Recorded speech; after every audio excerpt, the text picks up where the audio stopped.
Alors, en cette veille de Tisha B'Av, on va essayer, à travers un certain nombre de versets, enfin, on va dire d'épisodes de la Torah, on va essayer de déchiffrer les textes pour essayer de comprendre est-ce que cette galoute, cet exil que nous, malheureusement, que nous traversons, que nous vivons, a-t-elle une fin? Est-ce qu'elle va se terminer ou pas? Oui ou non? Ah, ah non, il ne faut pas se poser la question. Il faut être convaincu qu'elle va se terminer. Le problème, c'est que les signes ne sont pas très encourageants, quoi. Parce qu'on a l'impression que c'est chaque fois pire. D'accord? Alors on va essayer d'expliquer cette chose-là. Il y a marqué dans un texte du Midrash que le deuxième verset de la Torah nous donne une indication, on va dire, qui n'est pas rassurante. La Torah, elle dit Vea Haaretz Haïta Tohu Vavohu Vechosher Alpene Tehom. Alors de quoi était faite la terre au moment de sa création? Elle était Tohu, Bohu, Chosher et Tehom. Ok? C'est quoi Tohu et Bohu? Le néant. Chosher, l'obscurité. C'est-à-dire, il n'y avait rien à voir, quoi. C'est pas, on sait pas, on se demande est-ce qu'il y avait une obscurité, est-ce qu'il n'y avait pas, c'est l'absence de lumière, en tout cas, il n'y avait rien à percevoir. Et tout ça, c'était sur Alpene Tehom, sur un espèce de vide. Un vide. Est-ce que le vide a une fin? Par définition, non. Ok? C'est-à-dire que quand on parle de vide, je peux dire qu'un verre est vide. Mais c'est un verre. Mais si je parle de Tehom, le vide en tant que tel, c'est une notion qui, par définition, ne peut pas être encadrée. Donc il n'y a pas de fin. Il n'y a pas de frontière au vide. Dès que le vide atteint une frontière, c'est plus le vide. C'est-à-dire qu'il disparaît. Il n'est plus vide, il n'est plus Tehom. Ok? Le Midrash nous dit Chosher, c'est. Pardon, Tohu, c'est l'exil de Babylone. Bohu, c'est Galout, Madaï. Chosher, Galout, Yavan. Non, Madaï c'est la Perse. Chosher, c'est Yavan. Et Tehom, c'est la dernière des Galouyot, celle qu'on appelle Edom. Et le Midrash dit, car elle est comme le Tehom, chez Enlo Cheker, qui n'a pas de limite. Donc mes chers amis, l'exil que nous vivons est un exil qui trouve son sens, ça veut dire sa définition, dans le fait qu'on n'arrive pas à voir la fin de l'exil. Vous réalisez que ça a été marqué avant même que quoi que ce soit n'ait été créé sur Terre. Donc c'est un axiome sur lequel le monde va être créé. Et puis l'histoire commence. Adam, Noach, Abraham, Yitzhak, Yaakov. Et puis après Yaakov,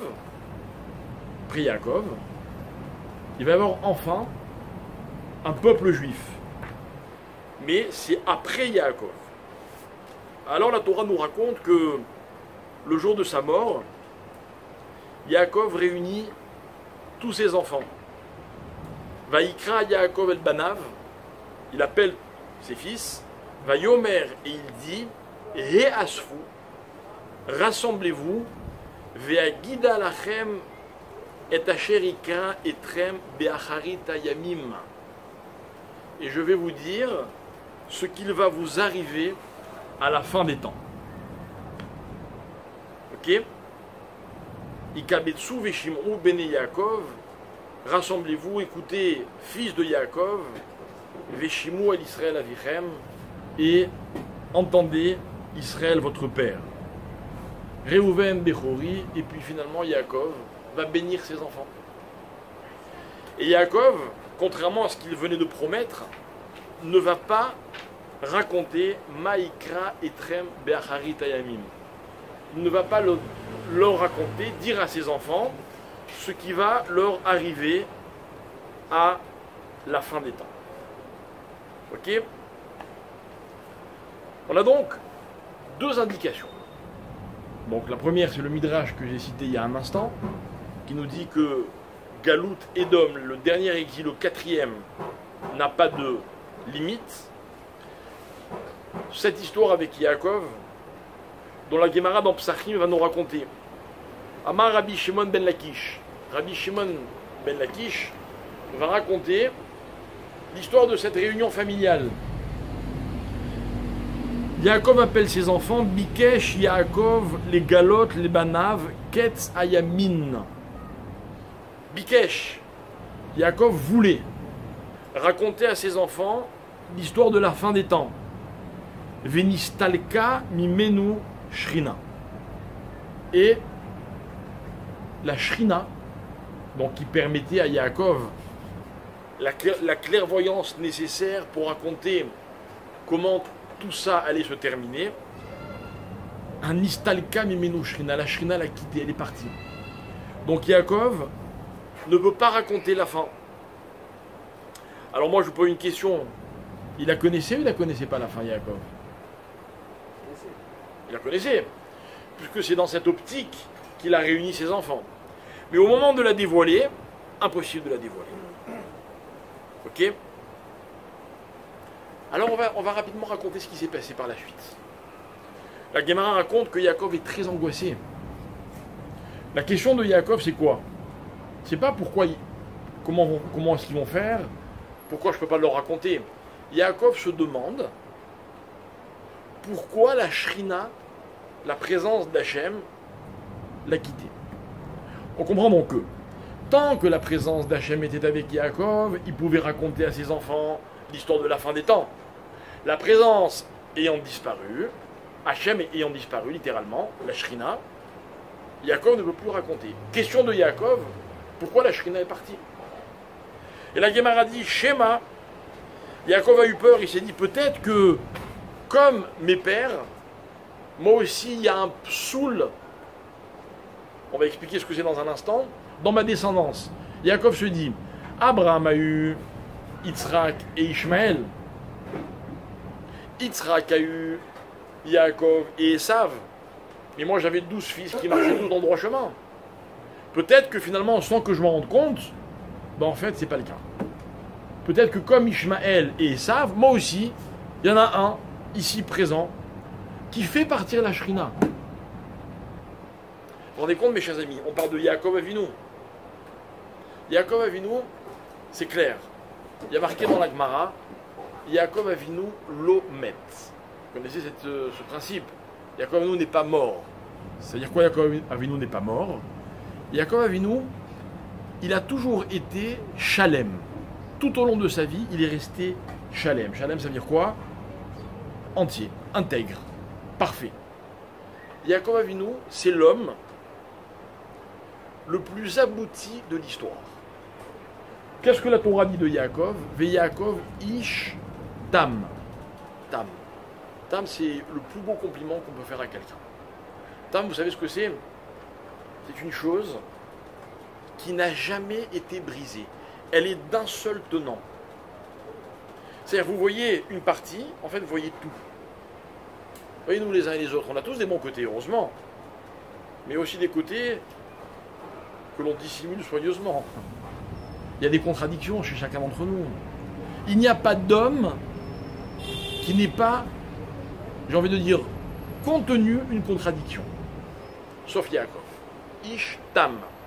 La perfection faite homme. Et voilà que Yaakov se dit, si l'un de mes enfants n'a pas suivi le droit chemin, ben la Shrina ne peut pas rester avec moi.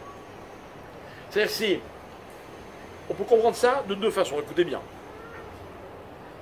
soit que ce serait l'explication au fait que la présence divine a disparu, soit qu'en fait il ne peut pas leur raconter la fin parce que la fin n'existe pas.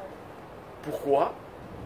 Parce que dans ses descendants, il y a un intrus, ou plus, qui fait que ça ne peut pas se terminer. Ça fait peur, hein? En fait, si je comprends bien, c'est que tant qu'on n'est pas tous parfaits, ça risque de ne pas se terminer. Alors comment faire? Alors on va essayer de comprendre de quoi est-ce qu'il s'agit. Yaakov ne prend pas ça comme une punition. Yaakov est en train de découvrir un état, et cet état l'angoisse. Alors qu'il avait prévu quelques instants avant de dévoiler à ses enfants comment l'histoire allait se terminer. Et vraisemblablement, impossible de raconter la fin, il y a un problème. Ok? Alors voilà, on a deux possibilités, mes chers amis. Ou bien c'est une histoire qui ne se terminera jamais, que Dieu nous en préserve. Ou bien alors, la raison d'être de la 4e galoute, du 4e exil, c'est qu'on ne puisse pas anticiper la fin. Vous savez, sans rentrer dans aucune polémique, mais trop souvent, on a tendance à galvauder la fin des temps. J'explique. C'est vrai qu'on a un mérite extraordinaire dans cette génération dans laquelle nous vivons. On parle beaucoup du Mashiach. Mais on est toujours convaincu que tout s'explique avec la venue du Mashiach. Ah, il se passe telle chose, ah, c'est le Mashiach, c'est sûr. Ah, là, je vous dis, voilà, les signes ne peuvent pas nous tromper. Je sais pas, j'y étais pas. Mais je vais vous dire, je sais pas comment c'était avant, ok? Je sais une chose, c'est que jusqu'à présent, il n'est pas arrivé le Mashiach. Donc même si on l'a dit, on s'est trompé. Et je sais aussi une chose, c'est que je suis chaque fois stupéfait de voir comment facilement on explique les événements. Ah ben ça, c'est la venue du Mashiach, ça y est, c'est fini. Et le Mashiach, il est là? Il n'est pas là. Peut-être que c'est un peu plus compliqué que ça, vous voyez? Finalement. Peut-être qu'on ne peut pas se suffire d'une lecture simple, ou pire, simpliste, des événements pour dire, ah, ça, c'est sûr que ça annonce la fin du Mashiach. C'est grave ce que je dis. Ni les bonnes choses, ni le contraire. Il y a des signes inconséquents quand même. On parle de Chevle Mashiach, on parle que la Mashiach arrivera dans le temps difficile. Ça permet peut-être aux gens de dire, bon, voilà, qu'est-ce qu'il aurait pu y avoir de plus catastrophique que la Shoah? Ah d'accord, je veux bien. Bon, peut-être qu'il nous reste encore que 220 ans. 220 ans. Jusqu'à l'an 6000, n'est-ce pas? J'ai bien fait le calcul? C'est pas très rassurant, quoi. C'est répréhensible à chaque fois de dire, Mashiach, ça y est, il est Si on arrive à l'an 6000, le Mashiach ne vient pas. On verra. On verra. Mais nous, ce qu'on voudrait, c'est qu'il vienne avant. La fin du monde, c'est l'an 6000. Hein? La fin du monde, c'est l'an 6000. Ne parlons pas de l'an 6000, parlons de l'an 5780. on aura l'attendre chaque jour. Oui, alors qu'on doive l'attendre, il n'y a pas de discussion.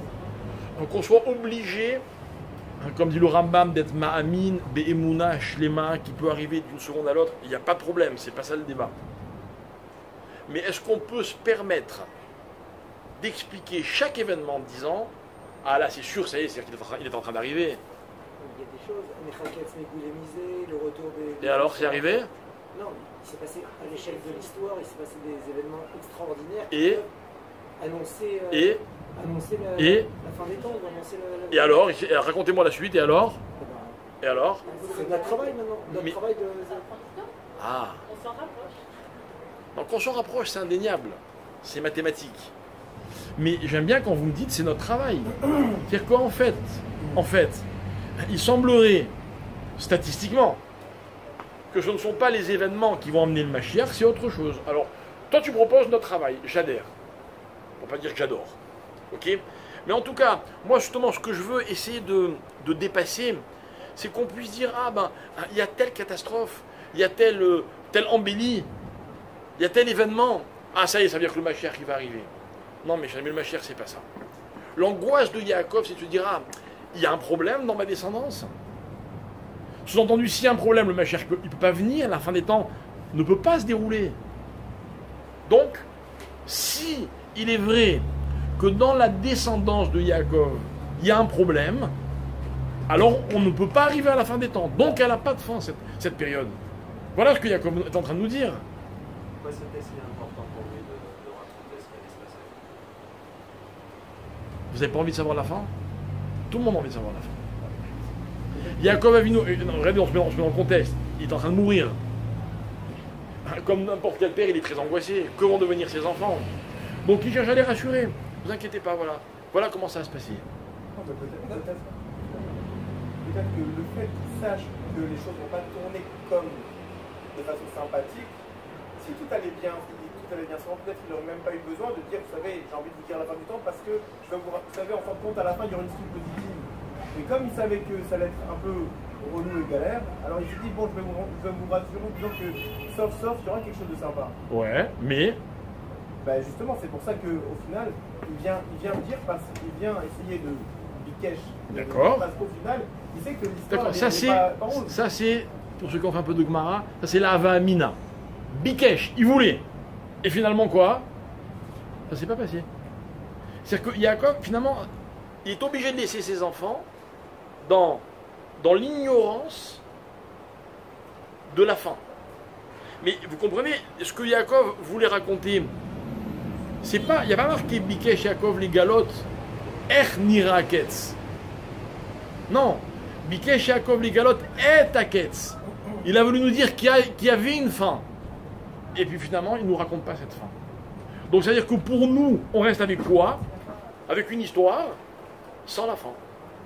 Vous allez me dire, mais toute histoire à un moment se termine. Ok, c'est l'argument que vous m'avez proposé, j'accepte. Mais en tout cas, moi, je ne vois pas la fin. Ce que je suis en train d'expliquer, mes chers amis, c'est que peut-être que justement ce qui caractérise cet exil, contrairement à celui qui s'est appelé Tohu, celui qui s'est appelé Bohu, celui qui s'est appelé Rocher, c'est quoi Théom? C'est une caractéristique. C'est que Théom, c'est une période dans laquelle on ne voit pas la fin. On ne voit pas la fin. Il y a des épreuves, mes chers amis, que vraiment qu'Hachem nous protège. On ne voit pas la fin. Il y a des gens malades dans des hôpitaux, ils ne voient pas la fin. Je vous promets que si vous leur assurez qu'il y a une fin, ils vont déjà beaucoup mieux. Mais ils ne la voient pas la fin. C'est-à-dire que c'est caractéristique à ce qu'ils vivent. N'est-ce pas? Ben, il semblerait que c'est ce qui se passe.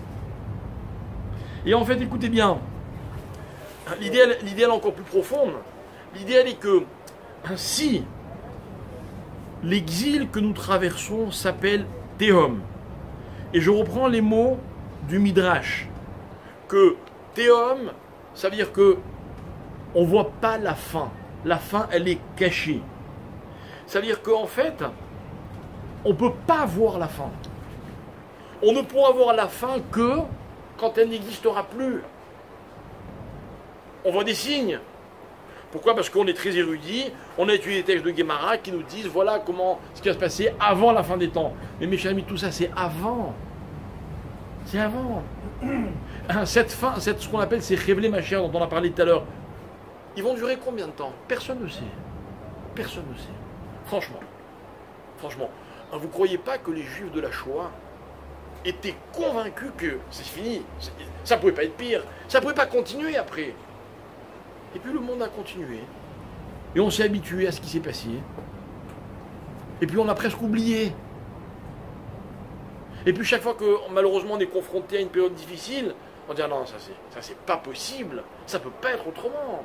Et attention, c'est pas que je fustige ou que je reproche quoi que ce soit, attention, mais ça ne suffit pas.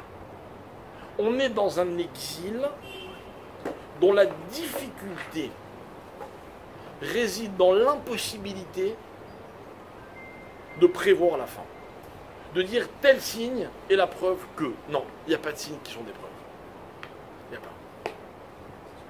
D'accord? Bikesh, Yaakov, les galotes et Taketz, ils voulaient nous expliquer qu'il y a une fin. Nistalka, la Shrina est minou. Et la Shrina, elle est partie. Elle dit non, je ne suis pas dans ce coup là. Ça c'est sans moi. Sans moi, tu me gâches toute l'histoire. L'histoire au contraire, c'est qu'ils ne puissent pas voir la fin. Alors on continue. Alors Yaakov, c'est la question qui se pose, il la pose à ses enfants. La Guémara, elle dit, il se tourne vers ses enfants et il leur dit, peut-être que l'un d'entre vous n'est pas ce qu'il devrait être. Shema chas v'shalom yesh psoul bezaraï, demande Yaakov à ses enfants. Ouais, il passe par 4 chemins, quoi. Il y a un responsable ici. Quelle est la réponse des enfants? Hein? Non. Shema Israël. Ok, Amroulo, Shema Israël, Kach Amrou, Shema Israël, Hashem Elokeinu, Hashem Echad.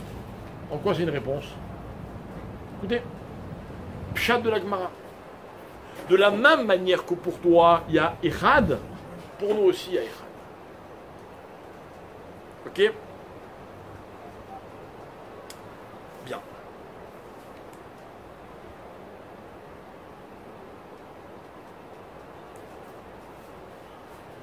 On va voir le Rashi sur le pasouk de Shema Israël.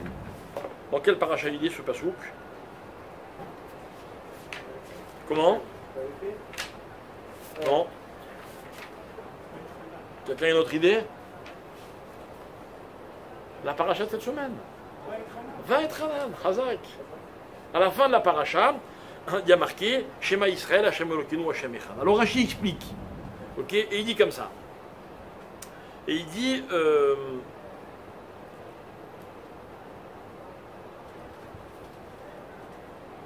Hashem Sheu Elokeinu, Hashem qui est notre Dieu, Ata, maintenant, Velo Eloke à Ovde Kochavim.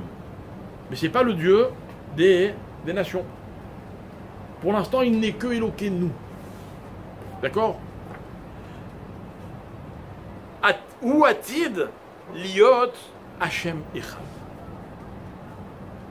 Mais un jour, il sera le seul Dieu, sous-entendu celui de toutes les nations. Chez Nehemar, comme il est dit, Az efor el amim safa broa, likro kulam beshem Hashem. Venehemar, bayom haou yi Hashem echad ushmo echad. Donc Rashi nous cite un verset dans lequel il est écrit que viendra un jour où Hashem se dévoilera besafa broura, d'accord, littéralement de façon claire, avec un langage clair, et alors Akadosh Baruch Hu sera le Dieu de toutes les nations. D'accord? Mais c'est pas le cas. C'est pas le cas. Alors on va voir, on va essayer d'expliquer, on va y aller doucement, parce que je voudrais que l'on comprenne. La Gemara dans Sanhedrin, Daf Tzadik Tet, pardon, page 89, la Gemara, elle dit la chose suivante. La Gemara cite un verset du prophète Yeshaya. D'accord? Donc Yeshayahu, Perek Samer Gimel, Pasuk Dalet, il y a marqué Kiyom Nakam Belibi. Kiyom Nakam Belibi, excusez-moi. Yom Nakam Belibi, Vishnat Geulai Ba'a. Ok. Alors viendra un jour qui s'appelle Yom Nakam Belibi, littéralement le jour de la vengeance de mon cœur. D'accord? Le jour de la vengeance du cœur d'Akadosh Baruch. Amar Rabbi Yochanan. Rabbi Yochanan explique ce verset, il dit les Libi Giliti. Les Evarai Lo Giliti. Il y a un jour que Hachem appelle Yom Nakam Lelibi. Ce jour de la fin des temps, Hachem le désigne en disant le jour de la vengeance de mon cœur. Rabbi Yochanan, qu'est-ce qu'il dit? Le cœur d'Hachem, il est au courant qu'il y a un jour où il va se venger. Mais les autres membres, Evarai, littéralement mes membres, donc Rabbi Yochanan se substitue comme si Hachem continue à parler, mais mes membres ne sont pas au courant. Il vient nous dire quoi, Rabbi Yochanan? Rabbi Yochanan vient d'expliquer la chose suivante. Il vient d'expliquer que il y a une conviction, il y a une réalité. Cette réalité, c'est qu'un jour, Akadosh Baruch Hu, il arrêtera tout ça. C'est quoi tout ça? C'est tout le mal que les nations font au peuple juif. Toute la, comment dire, toute la honte que Dieu lui-même subit de la part des nations. Et Hachem appelle ce jour Yom Nakam Lelibi, prophète Yeshayahu. Ok? La Gemara explique, elle dit attention, Yom Nakam Lelibi, mais pas les Varaï. Sous-entendu, le cœur d'Akadosh Baruch Hu, il attend avec impatience ce jour-là. Le cœur d'Hachem sait qu'un jour viendra et il va se venger. Mais les membres d'Hachem ne le savent pas. C'est-à-dire quoi? De quoi on parle? Akadosh Baruch Hu, il a un cœur, il a des membres. Ok? Alors voilà. Ce que nous allons essayer d'expliquer, c'est qu'il y a donc dans ce verset, selon Rabbi Yochanan, une idée magnifique. L'idée c'est la suivante, c'est que Akadosh Baruch Hu, il veut apparaître pour les hommes selon un schéma que l'homme peut comprendre. Ok? On parle souvent de la face d'Hachem, on parle de la main d'Hachem, Yad Hachem. Akadosh Baruch Hu, il n'a pas de face, il n'a pas de main. Mais il a dit à Moshe Rabbeinu, Pana Elo Yeraou, Veraïta et Achorai, tu me verras littéralement de derrière, de dos, mais pas ma face. Il n'a pas de face, il n'a pas de dos, il n'a rien, Hachem. Mais c'est comme ça qu'il se présente aux hommes. Nous, on a besoin d'un schéma que nous connaissons pour essayer de nous imaginer Akadosh Baruch Hu. Quel est le schéma que Hachem choisit? Le schéma le plus connu des hommes, c'est-à-dire le schéma auquel les hommes eux-mêmes ressemblent. Par exemple, dans ce verset, Hachem parle de son cœur. Vient Rabbi Yochanan et dit, le cœur mais pas les autres membres. Quelle différence y a-t-il entre le cœur et les autres membres? Est-ce que vous pouvez me dire, qu'est-ce que le cœur a de spécifique? Le cœur, il a une particularité, c'est-à-dire, il est, je vais le dire un peu différemment, il est plus quelque chose que n'importe quelle partie de l'homme. Comment? Sensible. Ouais, mais... Bon, peut-être. Là, tu parles des sentiments. C'est lui qui envoie. C'est lui qui envoie. Sans le cœur, les organes. D'accord, c'est vrai qu'il est indispensable, c'est lui qui est la pompe, qui irrigue tout le reste, du corps, etc. Et comment? Le cerveau non plus, s'il s'arrête, je préserve. Non, mais là, vous êtes dans des considérations bassement physiques et matérielles, mes chers amis. Voilà ce que les Ramim disent. Les Ramim disent que le cœur, écoutez bien, c'est très intéressant, on le dit, on le retrouve dans plein de textes, dans beaucoup de contextes. Le cœur, il est la dimension la plus pnimite, la plus interne de l'homme. Il n'y a pas plus intime, plus à l'intérieur de moi que mon cœur. Alors ça va impliquer tout ce que vous m'avez dit. Les sentiments, la sensibilité, comment dire, le côté essentiel, même dans le fonctionnement du corps. Mais ça veut dire que les Rahamim vont dire plusieurs fois que le cœur, c'est le symbole de la pnimiout d'une personne. Tant que vous ne savez pas ce qu'il y a dans mon cœur, vous ne connaissez de moi que ce qui est extérieur. En d'autres termes, vous connaissez très peu. Magnifique. Magnifique. Parce que par exemple, ce que le cœur ressent, pour prendre l'exemple des sentiments, je peux le cacher. Je peux le cacher. Je peux cacher et je peux montrer plein de choses dans ma vie. Mais ce que mon cœur est vraiment, c'est quelque chose qui n'appartient qu'à moi. On dit en français, j'ai donné mon cœur à une personne. Est-ce qu'on peut donner son cœur à plusieurs personnes? Imaginez, la personne que vous aimez le plus au monde, elle vous dit, tu sais, je t'adore, mais je t'aime comme j'aime d'autres personnes. Trahison. vous comprenez, c'est le summum de l'infidélité. Ce qui va d'ailleurs servir d'alibi à plein de gens. Ils disent, non, t'inquiète pas, au niveau des sentiments, tu es unique. Non, ça marche pas comme ça. Mais bon. Mais c'est que le cœur, c'est le chélek, la partie la plus pénimite de l'individu. Et bien mes amis, écoutez bien. Akadosh Baruch Hu aussi. Il a une partie qui est plus pénimite que le reste. D'accord? Je vais expliquer ce que je veux dire.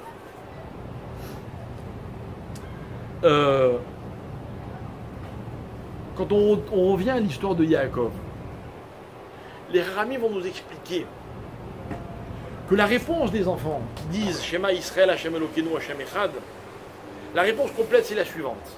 De la même manière que dans ton cœur, il n'y a que Hashem, il n'est que Echad.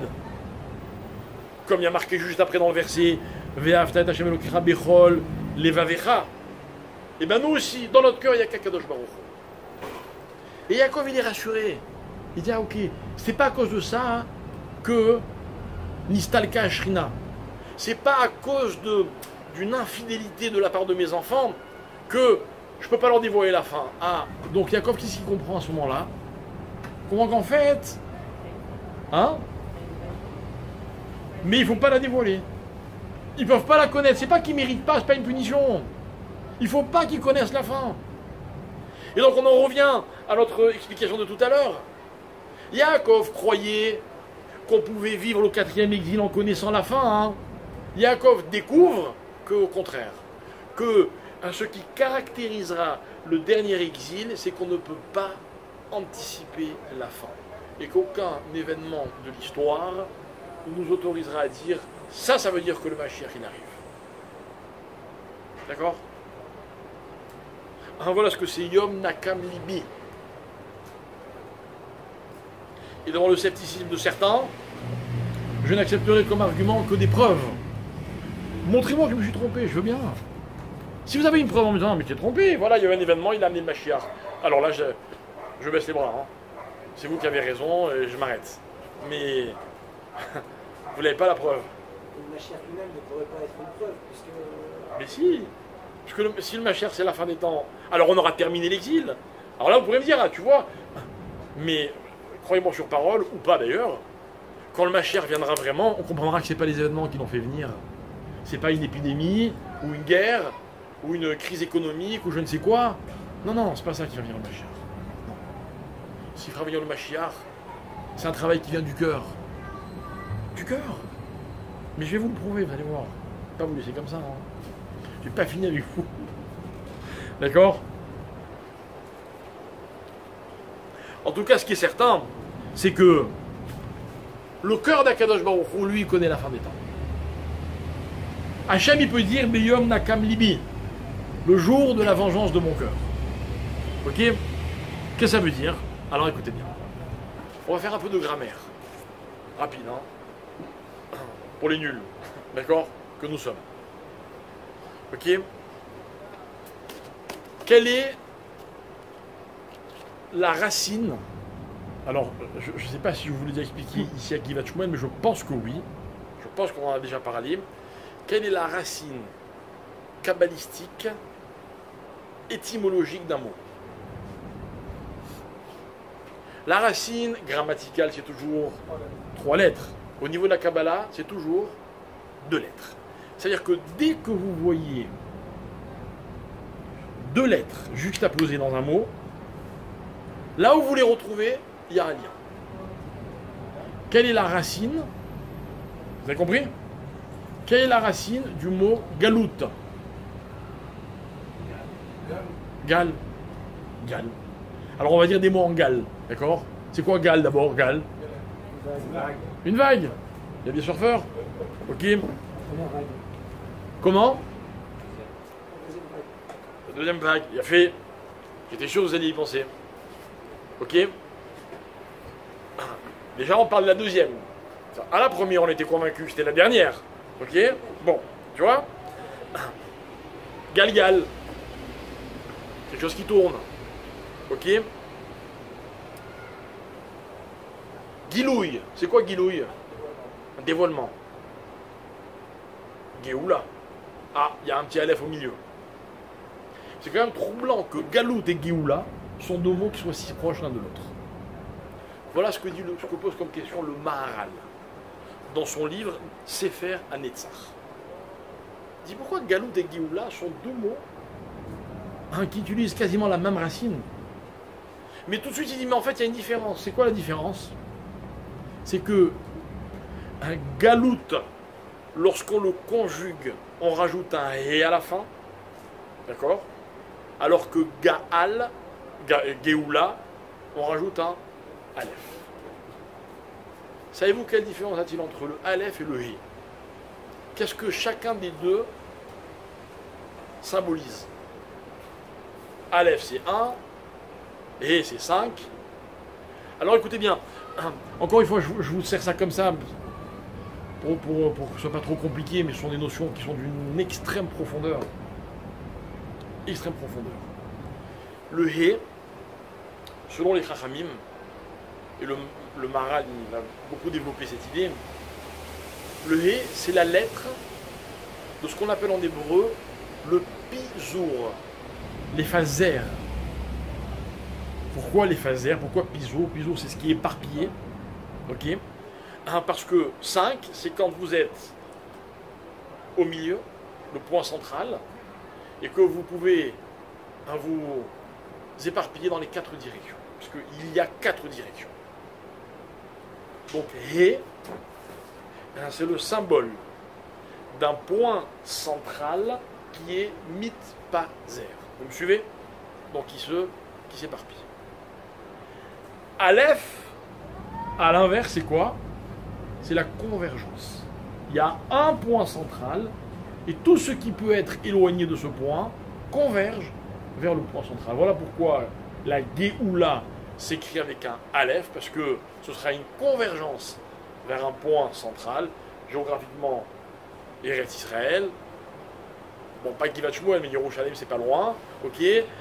Alors que la Galoute, c'est quoi? C'est le contraire. On est parti d'Eretz Israël et on s'est disséminé dans le monde entier. Un Pizour. D'accord? Donc, Pizour, Kibbutz. On appelle Kibbutz Galouyot. D'accord? Mais à l'origine, on a ces deux lettres, Gimel et Lamed. Qu'est-ce que viennent nous enseigner ces deux lettres?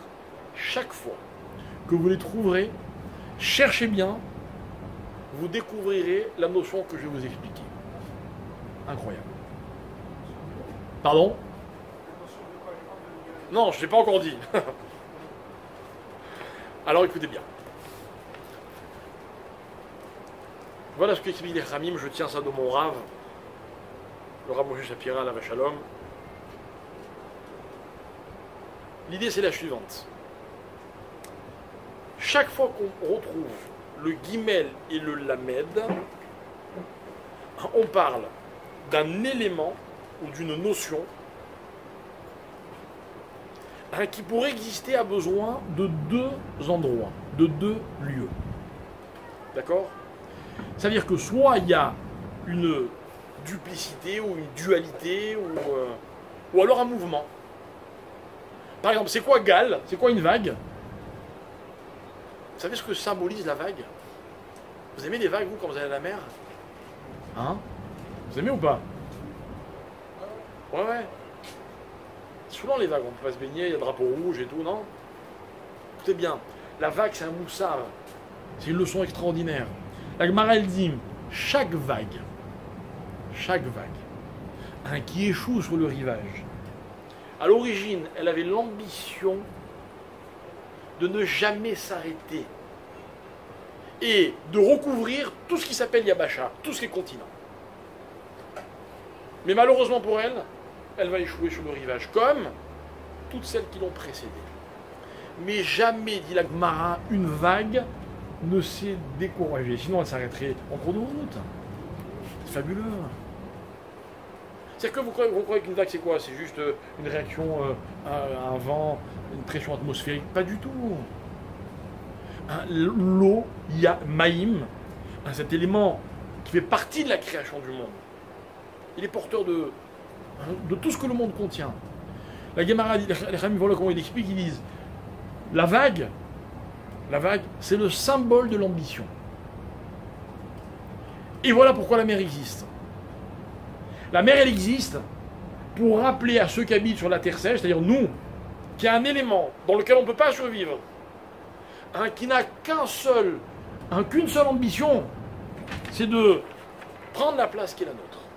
Ça veut dire que la vague, c'est la mer qui est dans un endroit, mais qui rêve de conquérir un autre endroit. Voilà ce que c'est Gal.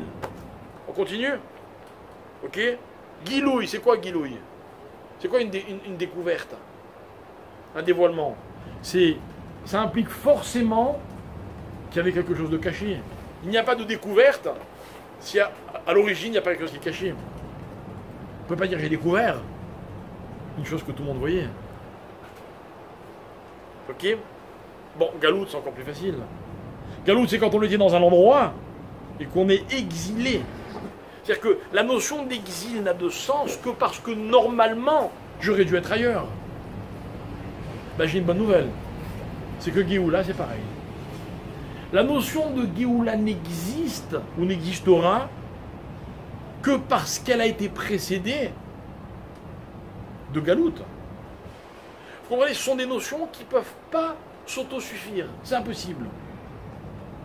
Elles impliquent forcément une autre notion au préalable. Voilà ce que c'est Guimel et Lamed. Ok? Ouais. Mais juste de définir ce que c'était Galout finalement. Et donc, qu'il y a une forme, puisque le retour exprime le fait qu'on soit retourné à sa place. C'est presque une bonne question. Ça aurait été une bonne question si je t'avais pas déjà expliqué que tout ce que tu me dis, ou tout ce à quoi on peut penser, ou tout ce qu'on est en train de dire maintenant que Galout, ça désigne qu'il y a autre chose. Je te signale d'abord que Galout, nous on l'a expliqué par rapport à ce qui a précédé. C'est qu'avant la Galout, on était dans un endroit qui était le nôtre et qu'on était chassé. Mais peu importe. Pourquoi ta question, comment je la réfute, si tu permets, c'est que tout ça, tu le comprendras quand la Galout n'existera plus. Elle ne sera plus. Ah, on sera malin pour dire, ah, tu vois, mais pour l'instant, on est dedans. Pour l'instant, la seule chose qu'on a définie, c'est Géoula. Un Géoula, c'est quoi? C'est qu'en fait, plus je suis dans la Galout, et plus la Géoula, elle aura un sens. Une vague, elle est d'autant plus vague qu'elle se déplace. Imaginez une vague qui, au milieu de l'océan, fait 100 mètres, elle ne s'arrête pas une vague. C'est une ondulation, appelez ça comme vous voulez. C'est pas une vague. Vague, c'est elle vient de je sais pas où, et elle va jusqu'au bout. Voilà ce que c'est Géoula. Géoula, c'est qu'on vient de très très très très loin, mais on va arriver à destination. Galgal, c'est ce qui roule. Par définition, une chose qui roule ne peut pas s'arrêter. Si ce n'est une déclinaison, une déclinaison du terrain ou je ne sais quoi, mais c'est pas dans la nature de Galgal de s'arrêter. Gilouï pareil, etc., etc. Ok? Je donne encore un exemple. Magnifique cet exemple. On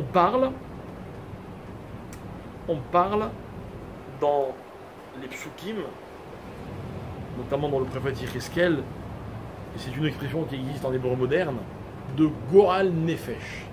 C'est quoi Goal Nefesh? Hein? Mais non. On vous a jamais insulté en vous disant Goal Nefesh. Goal Nefesh, c'est écœurant, dégoûtant. D'accord? Goal Nefesh. Le prophète Yecheskel disait Vatouchlechi el pene asade be Goal Nafshicha. Il parlait de la façon dont les Juifs ont été expulsés, rejetés par la terre d'Israël. Goal Nefesh. Goal Nefesh, c'est quoi? Quand quelque chose me dégoûte, il faut que je l'évacue. Il y a un endroit et un deuxième endroit. Voilà ce qui est passé. Voilà ce que c'est Galout. Galout, c'est la conséquence de Goal Nefesh. Comme si la terre était écœurée des Juifs. D'accord?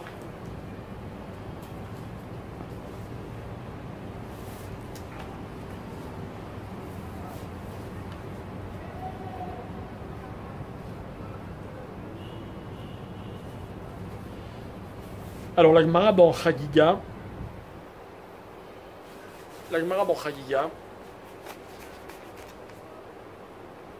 Daf Hea Moudbet, pardon, la Gemara nous parle de quelque chose que je voudrais qu'on explique aussi, pour qu'après tout s'imbrigue. La Gemara elle dit comme ça.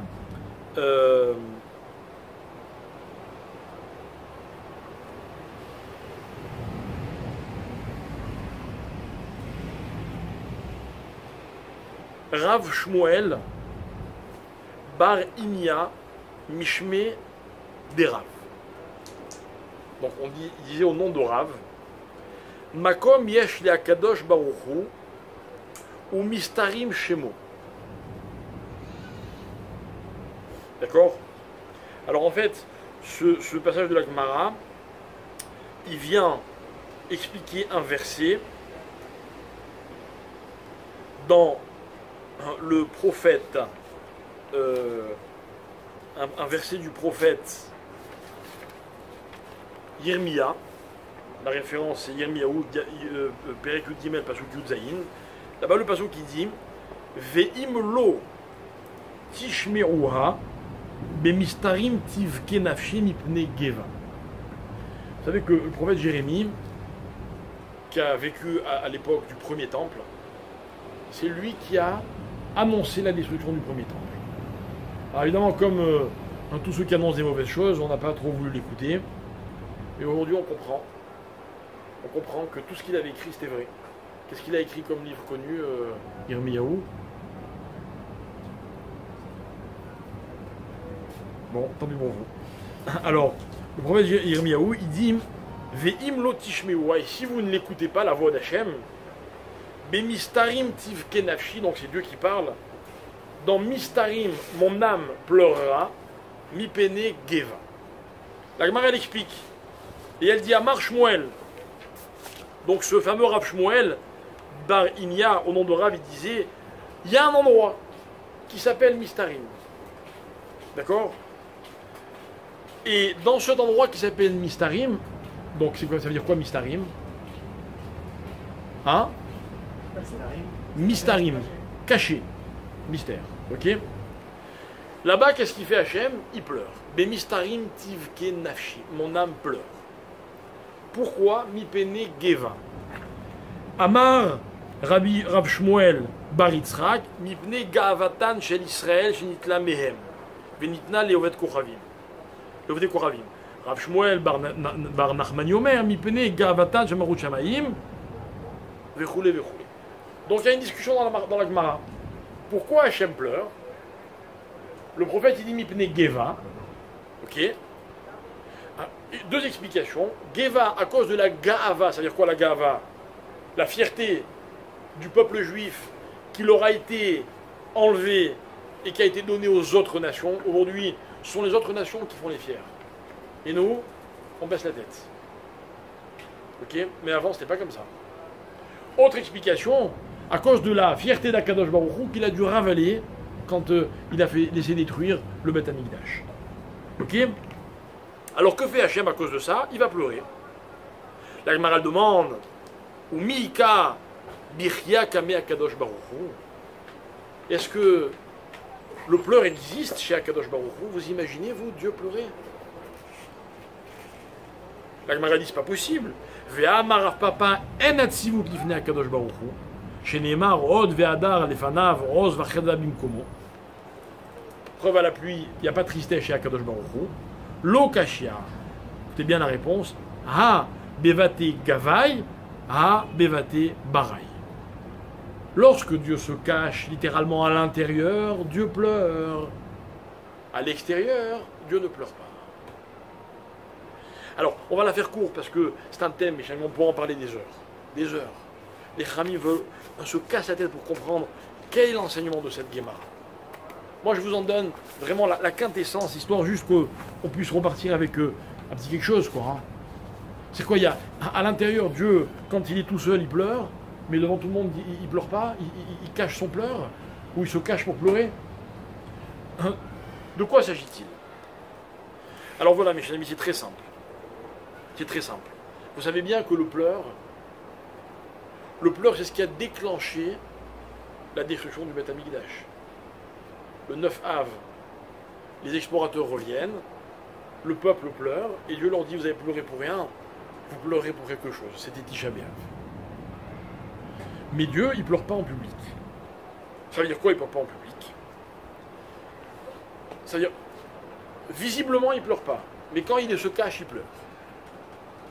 Voilà l'explication que je voudrais partager avec vous, encore une fois, de mon maître, le Rav Shapira. Le pleur, mes chers amis,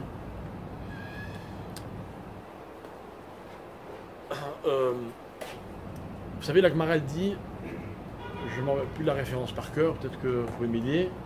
La Gemara dit, depuis le jour où le Beth Amikdash a été détruit, Sha'are Tfilot Nin'alo, Sha'are Dmaot Lo Nin'alo.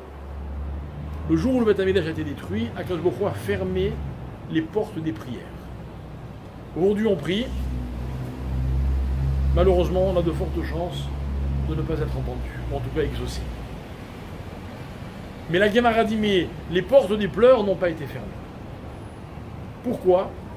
Une des explications, c'est parce que le pleur, il a quelque chose de beaucoup plus sincère que la prière. La prière, on demande sans arrêt des choses. Ah, tel est malade, j'aimerais foi chez les mains. Ça m'a vraiment touché. Mais quand quelqu'un pleure, ça n'a rien à voir. On dit comme ça. On dit que là où les mots s'arrêtent, les pleurs commencent. Ce que la bouche peut exprimer, elle le dit. Ce que la bouche ne peut plus exprimer, alors ce sont les yeux qui l'expriment, avec des larmes. Ça veut dire qu'il y a quelque chose de vrai dans la larme. La Gemara dit, messieurs, nous met en garde la Gemara, faites attention, ne faites jamais pleurer vos femmes. Bon, elle rajoute que les femmes pleurent plus facilement que les hommes. Et la Gemara dit, attention, quand on fait pleurer quelqu'un, on prend des risques. Parce que si à ce moment-là, il demande quelque chose, bah, il va être exaucé. Très attention. C'est-à-dire qu'il y a une sincérité dans le pleur que malheureusement, on ne trouve pas forcément dans les mots. Comment on dit pleurer en hébreu? Béchi. Béchi. Écoutez bien. Nos maîtres vont aller chercher l'origine du mot Béchi. Ok? Béchi, l'extension du mot Béchi. Encore une fois, il y a des versets, mais je vous les fais cadeau ce soir. Ok? C'est Mevoucha, Mavor. Vous savez ce que c'est Mavor? Hein? Confus. Mais Mevoucha, c'est comme une espèce d'impasse. Quand vous rentrez, on ne peut plus ressortir. Il n'y a pas de sortie. Ok? Ce que vont expliquer les Chachamim, c'est que la différence entre le pleur et les mots, c'est que quand j'exprime avec des mots, ben, tout le monde peut comprendre ce que je veux dire. Quand on voit pleurer quelqu'un, on ne sait pas pourquoi il pleure. Il y a tellement de raisons de pleurer. J'ai envie de dire, il y a tellement de façons de pleurer. Votre enfant rentre chez vous, il pleure. Quelle est la première question que vous lui posez? Qu'est-ce que tu as? Pourquoi tu pleures? Et des fois, un enfant, il a du mal à expliquer pourquoi il pleure. Ça nous angoisse. On veut savoir. C'est-à-dire que dans le pleur, il y a quelque chose de pas... comment on dit en hébreu? Bilti nitpas. On ne peut pas percevoir. C'est toute la différence entre l'expression du pleur et l'expression de la parole. La parole, par définition, n'a de sens que parce qu'elle est perceptible. Si je dis des choses que vous ne comprenez pas, vous savez ce qui va se passer? Vous allez arrêter de m'écouter, donc je vais arrêter de parler. Tant que vous m'écoutez, je parle. Ça veut dire que vous me comprenez. Je ne peux pas écouter ce qu'on ne comprend pas. Mais à l'inverse, quelqu'un qui pleure, par définition, on ne comprend pas ce qu'il a. Il faut qu'il nous explique. Le schéma classique d'un homme qui fait pleurer sa femme, qu'est-ce qu'il va lui dire? Ça va, je t'ai rien fait. Je t'ai rien dit, tu vois pas. Ça justifie de se mettre dans cet état. C'est très lâche. Mais en même temps, c'est vrai. Je ne comprends pas pourquoi l'autre pleure.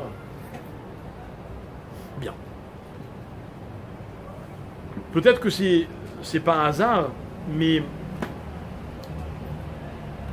quand on pleure, on voit plus rien. C'est-à-dire que le pleur a un sens qui n'est pas perceptible, et le pleur empêche la perception. Alors je fais juste une petite extension de l'idée.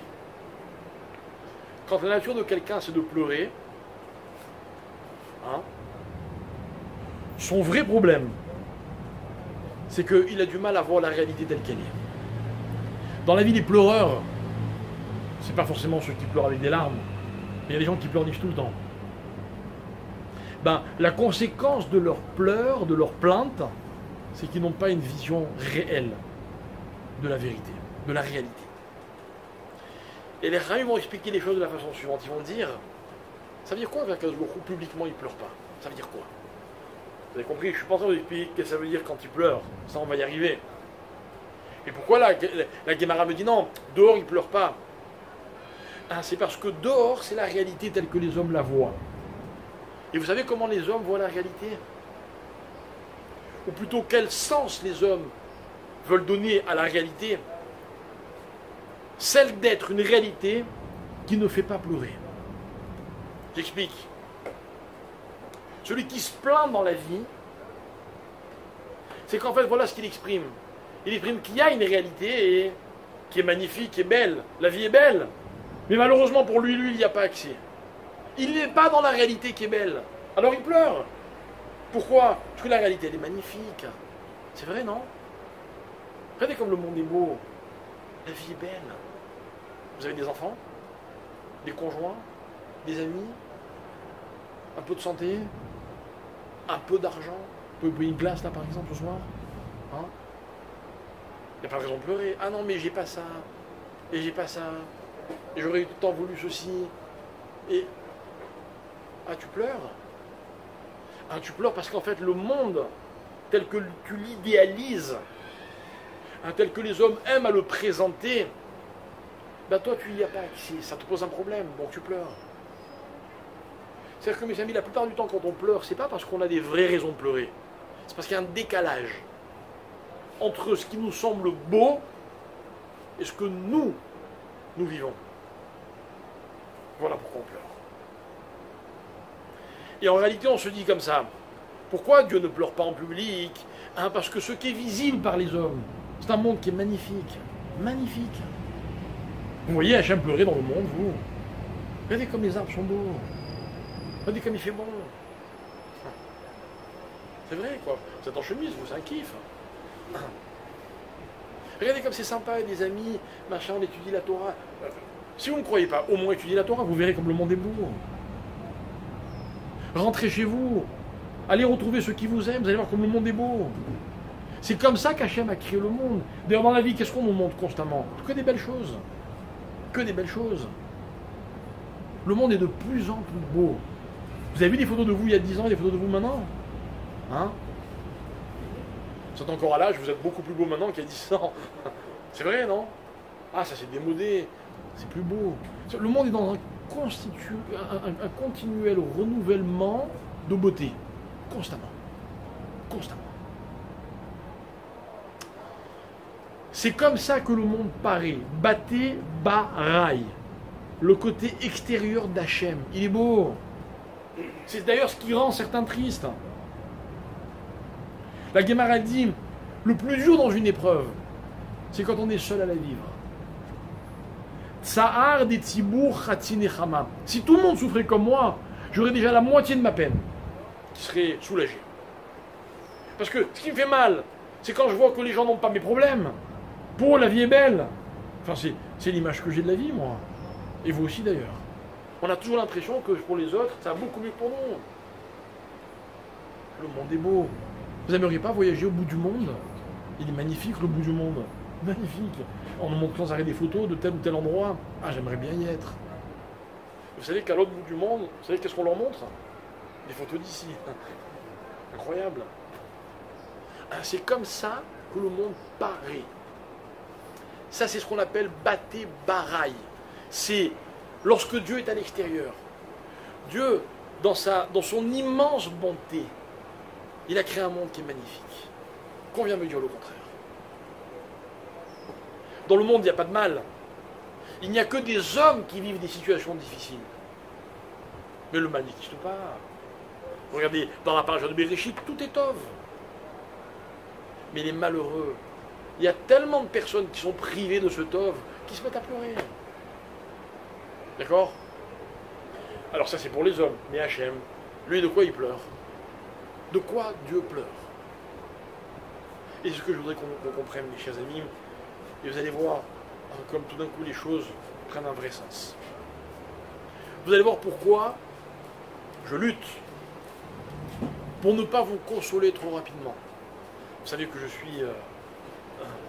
suis quelqu'un de très optimiste. Moi, j'ai baigné dans l'optimisme toute ma vie. Toute ma vie. J'ai été éduqué, c'est une culture l'optimisme. À une condition. À une condition. C'est qu'on sache lui donner la valeur qu'elle mérite. Celui qui est optimiste pour être optimiste devient complètement inconscient. Finalement, rien n'est grave, rien n'a de sens, quoi. C'est un drame. Non. L'optimisme, c'est de comprendre qu'une galoute, elle a un sens. L'inconscience, c'est de croire que l'aboutissement de la galoute, c'est qu'on est presque à la fin. Imaginez, Dieu préserve, excusez-moi de l'exemple, il est horrible. Un malade, ça fait 1 an qu'il lutte. Il continue encore son traitement, sa rééducation, c'est encore 1 mois et il est complètement guéri. Et je dis, ah c'est bon, ça y est, je suis à la fin, je peux arrêter. Et il baisse les bras. Il va se passer quoi? Il va jamais guérir. Il va jamais guérir. Imaginez qu'il fait un régime, il lutte. Et son médecin dit, il y a encore 2 kilos. Il dit, mais non, c'est bon, j'en ai déjà perdu tant. Ça y est, je peux m'arrêter. Mais non, Yerma, tout ça c'était pour rien. Va jusqu'au bout. Va jusqu'au bout. Dans la vie, vous avez des responsabilités, les uns et les autres, n'est-ce pas? C'est quoi le propre d'une responsabilité? C'est d'aller jusqu'au bout. C'est-à-dire que tant que c'est pas terminé, il n'y a pas de fin. Si je suis dans la fin, j'ai dévalorisé toute la notion. Vous comprenez? L'optimiste, c'est pas que celui qui se dit, ah ben voilà, ça y est, là, d'un instant à l'autre, ça va se terminer. Non, non. L'optimiste, celui qui se dit, tant que je suis dedans, je suis dedans. C'est le seul moyen un jour d'être complètement dehors. Vous comprenez? Pas question que je vous cours sur l'avant d'heure. Alors on va aller jusqu'au bout de Galout. On va comprendre qu'il y a un lieu. Je ne sais d'ailleurs même pas si ça s'appelle un lieu, mais la Gemara, elle le décrit comme tel, qui s'appelle Baté Lévaï. Littéralement, la maison intérieure chez Dieu. Et là-bas, Dieu pleure. Vous savez pourquoi? Écoutez bien, mesdames et messieurs. Écoutez bien, parce que là, on rentre vraiment dans le vif du sujet. Là, on va expliquer vraiment ce que c'est Tisha B'Av. Parce que dans la vie, la réalité, on peut l'avoir de 2 façons. Il y a une réalité qui est très superficielle. C'est la réalité de tout ce que je perçois de façon extérieure. Mais c'est vrai, le monde est magnifique. Il y a des gens qui reviennent de Chine qui vous disent c'était magnifique, vraiment des paysages, un pays incroyable. Il y a des gens qui sont allés dans des endroits fabuleux. Ok? Peut-être. Vous aimeriez y vivre? Vous aimeriez vivre dans un endroit que vous avez trouvé somptueux? Franchement, ça. Moi, un jour, ma famille, on a été invités pour donner des chourim, que c'est que pour la Torah. On était aux Antilles. Franchement, c'est fabuleux.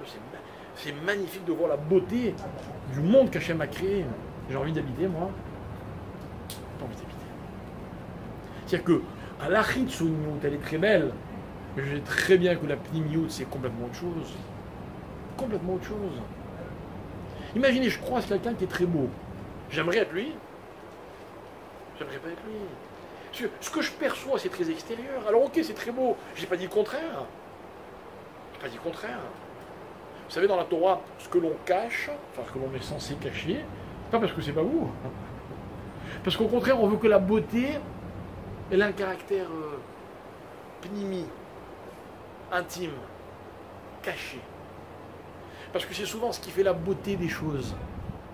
D'autres appelleront ça l'authenticité possible. Mais j'aimerais que l'authenticité soit belle, si déjà.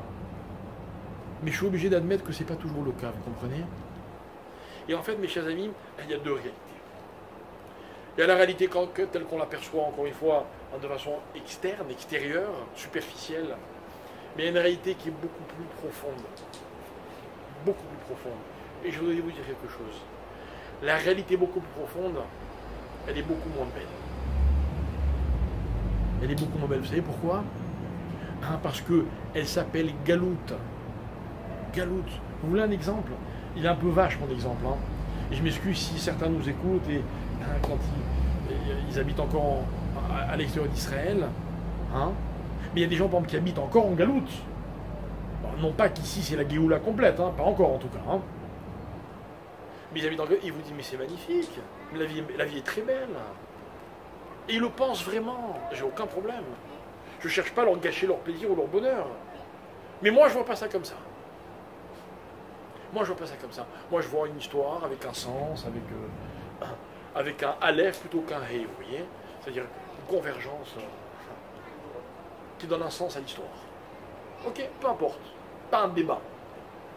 Mais ce que je veux dire, c'est que accordons-leur quand même une chose, c'est que ils y sont, ils trouvent ça beau. Alors moi, j'accepte à une condition, c'est qu'on appelle ça galout. Moi aussi, j'habite en Israël, il y a des tas de choses qui me dérangent en Israël, des tas de choses. Je ne compte pas du tout en faire un débat ce soir, mais il y a des tas de choses qui me dérangent, parce qu'ici aussi, malheureusement, on est encore un peu en galoute, quoi. Peut-être même pas que un peu, On avait dit que c'était pas un débat. Mais ce que je veux dire, c'est quoi? C'est que le cœur d'Akadosh Baruch Hu, vous vous rappelez, Yom Nakam Libi, le verset qu'on a cité tout à l'heure. C'est-à-dire, la face cachée de Dieu. Je vais vous dire quelque chose. Elle est visible par ceux qui veulent comprendre ce qu'exprime le cœur d'Akadosh Baruch Hu. Parce que vous voyez, si Hachem correspond à un schéma, tout ce que vous voyez de beau dans le monde, c'est l'œuvre de ses mains, mais l'œuvre de son cœur. Vous savez où il se trouve? Dans un endroit où on pleure. Parce que tant qu'Akadosh Baruch Hu voit la galoute, le Beth Amikdash qui est détruit, les Juifs qui ne s'entendent pas les uns les autres, qui ne se respectent pas, tant qu'Hachem y voit ça, les Juifs qui sont dans la souffrance pour tant et tant de raisons, Hachem pleure. Mais le monde il est très beau. Oui, ça c'est les membres de Dieu, c'est pas le cœur de Dieu. Alors écoutez bien, mes chers amis. Je reprends ce qu'on disait au début. Yaakov Avinu s'étonne de ce que la présence d'Hachem l'a abandonné. Et il dit quoi? Il y a un intrus parmi nous. Qu'est-ce qu'il lui répond? Non. Shema Israël Hachem Elokeinu. Point. Hachem, c'est notre Dieu. Écoutez les mots des Chachamim. De la même manière que dans ton cœur à toi, disent les enfants à leur père, Hachem, c'est ton Dieu. Nous aussi, c'est notre Dieu. Le problème, c'est que pas tout le monde ne l'a encore compris. C'est-à-dire que, vu de l'extérieur, on n'a pas l'impression que Hachem, il est Echad. Tant d'injustice dans le monde, tant de souffrance. Tant de gens qui ont tort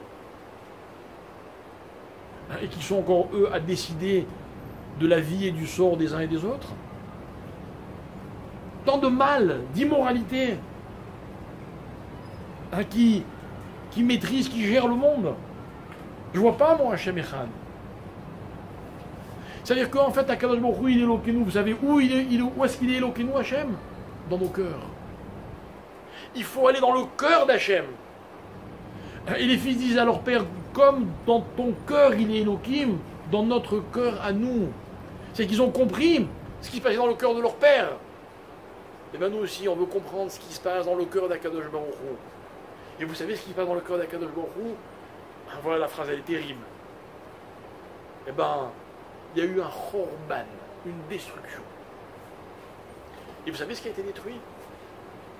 Vous n'allez pas aimer, je vous le dis tout de suite. Ce qui a été détruit, mes chers amis, c'est toute la beauté du monde. La beauté du monde n'existe plus. La beauté du monde, aujourd'hui, elle n'est qu'extérieure. Elle n'est pas dans le cœur d'Akadosh Baruch Hu. La beauté que l'on voit, c'est les mains. C'est le résultat des membres de ce qui est extérieur, externe. Mais c'est superficiel. La beauté, c'est pas ça. Alors il y a peut-être des beaux gosses dans la salle, c'est possible, hein. Mais c'est pas ça la beauté. Non, c'est même pas ça. C'est rien ça. Je vais vous raconter une histoire magnifique, un jour qui m'a fait prendre conscience de quelque chose d'incroyable. Cette histoire, elle se passe là, dans ces jours-là, on était juste avant Tisha B'Av, on était dans les Alpes. Mon père organisait tous les ans une semaine de limoud, de ce qu'il appelle le séminaire des rabbins. On essaie, malheureusement cette année ça n'a pas été possible, mais de perpétuer. On fait venir des grands rabbinim d'Israël et on fait venir des gens qui veulent étudier parce que c'est une semaine de limoud, mais dans un cadre magnifique. On est proche du Gan Eden, d'accord? Et parmi les rabbinim qui viennent tous les ans, il y a notre maître, le Rav Mordechai Gross, qui habite juste pas loin d'ici à Bnei Brak, qui est vraiment une sommité. Et c'est un homme, pour moi, je vais vous dire quelque chose. Des grands rabbinim, Baruch Hashem, il y en a beaucoup. Pour moi, lui, c'est un homme qui est un exemple dans tous les domaines de sa vie. Dans sa façon de parler aux autres, dans sa façon de se comporter, de ce que je sais, moi, avec, comment dire, l'étroitesse de ma perception. C'est un homme qui ne fait qu'étudier la Torah, mais quand vous l'interrompez ou vous lui parlez, on dirait qu'il n'y a que vous qui existez. C'est incroyable. C'est incroyable. À chaque fois que je vais le voir, que j'ai ce mérite, à chaque fois je suis époustouflé. J'ai l'impression qu'il a que ça à faire. Alors qu'il est débordé. Et donc, ce Rav, tout au long de cette semaine-là, qu'on passait, c'était il y a quelques années, il nous donnait cours tous les matins, je crois vers 11h ou je ne sais pas quelle heure. On est dans la semaine de Tisha B'Av, comme maintenant. D'accord? Il est censé donner cours à 11h et il est en retard. Pas tous les rabbinim sont en retard. Lui, en général, il n'est pas en retard. Ok? Donc on était étonnés, on attend. 5 minutes, 10 minutes, un quart d'heure. Putain, vous qui arrivez, nous dit. Alors ça se passait à Tignes. Je ne sais pas si vous connaissez la saison, la station. Quand vous êtes tout en haut de Tignes, je ne sais plus comment ça s'appelle, il y a une espèce de funiculaire. C'est un espèce comme un espèce de petit train qui passe dans une grotte dans la montagne et qui vous amène à 3500 mètres de hauteur. Et après, il y a encore un téléphérique pour aller encore à 4000. Bref, et vous imaginez un panorama exceptionnel, des neiges éternelles, enfin, un truc incroyable.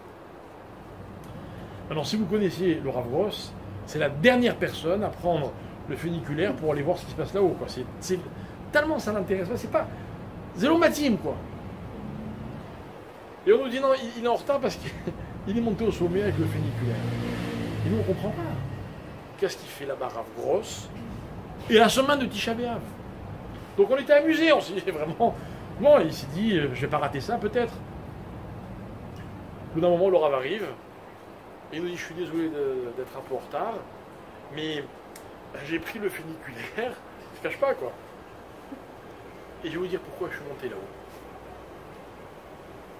Je suis monté là-haut parce que il y a marqué dans la Gemara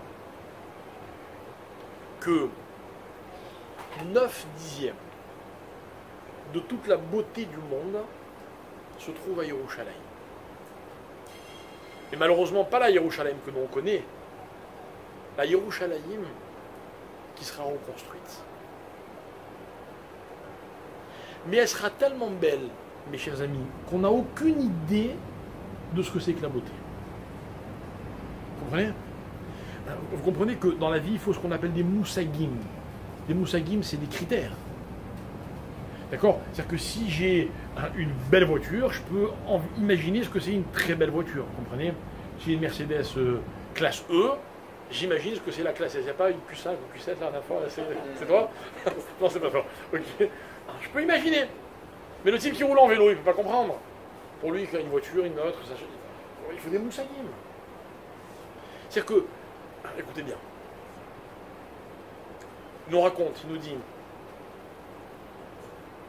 pour souhaiter encore plus la reconstruction de Yerushalayim, je voulais voir ce que c'est qu'un endroit qui est magnifique. Pour réaliser que Yerushalayim, ce sera au moins 9 fois plus beau que le plus bel endroit du monde.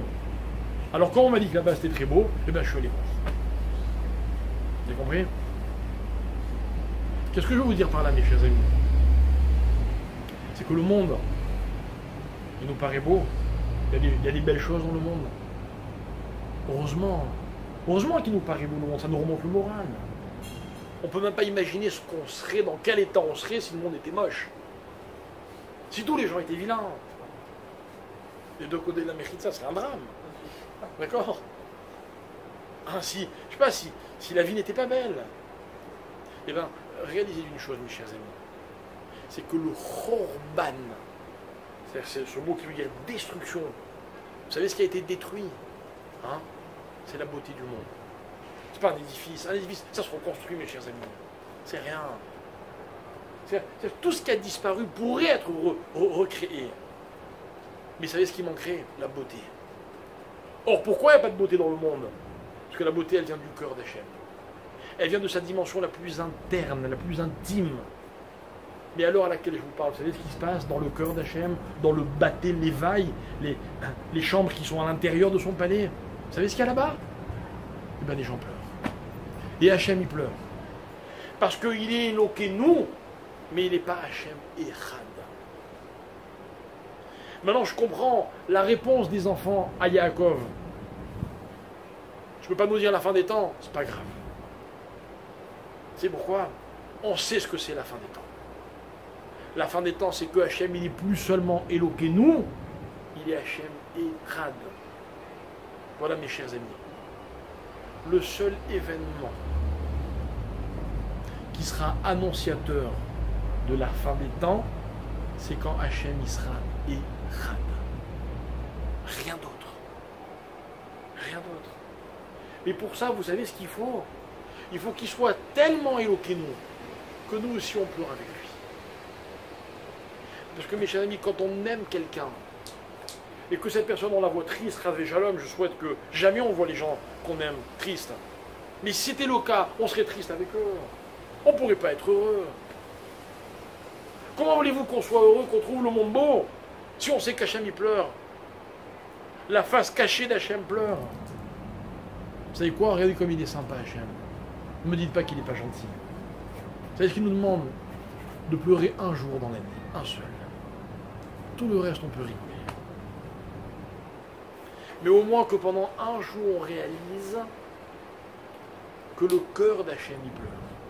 Que tout ce que le monde nous paraît beau, c'est rien par rapport à la vraie beauté qu'il y aura au moment de la Géoula. Au moment où, au lieu de se disperser, on convergera. Les gens se demandent, mais comment on va tous tenir à Yerushalayim dans le Beth Amikdash? Je ne sais pas comment on va tous tenir. Sincèrement, je ne sais pas. Mais ça va être tellement beau. Les gens se demandent, est-ce qu'il y aura toujours des avions, des voitures, des ordinateurs? Je ne sais pas. Mais ce sera tellement beau. Est-ce que les gens vont ressusciter avec leur première femme ou leur deuxième mari ou... Je ne sais pas. Mais ce sera beau. Qu'est-ce que vous voulez de plus? Vous comprenez que tout ce que nous on connaît de beauté n'est que les restes de la beauté qui a été détruite. Hein, mes amis, je voudrais qu'on comprenne qu'il y a une vraie leçon. Que le vrai moussag, le vrai concept de la beauté dans le monde ne peut pas exister tant qu'on est en exil. Tant que Akadosh Baruch Hu, il n'est pas à côté de Yaakov Avinu pour lui dire voilà la fin des temps. Alors je vous en prie, ne me parlez pas de signes de la fin des temps. Vous savez quoi? J'en veux pas de vos signes. C'est pas les signes que je veux, moi, c'est la fin des temps. Excusez-moi. Donc quand je suis sur la route et qu'on me dit Givat Shaoul 40 km, Givat Shaoul 30 km, Givat Shaoul 20 km, c'est bien. Mais pour l'instant, je ne sais qu'une chose, c'est que je fais que m'éloigner de chez moi, vous voyez. Quand j'arrive à Givat Shmuel, là j'oublie tout. Je suis arrivé, je suis là. Mais ça c'est quoi ça? Ça c'est un moussag qui s'appelle Hachem Echad. Vous arrivez à imaginer, vous, que le monde entier, les Américains, les Chinois, les Iraniens, les Émirats Arabes Unis, je sais pas, les Africains, tout le monde dira Hachem Echad. Vous arrivez à imaginer? Moi non plus, j'arrive pas à imaginer. Mais on m'a fait une promesse. Ça va être beau.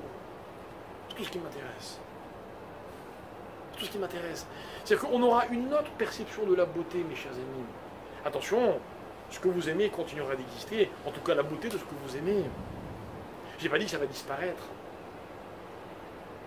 Mais le makor, la source de la beauté, va renaître.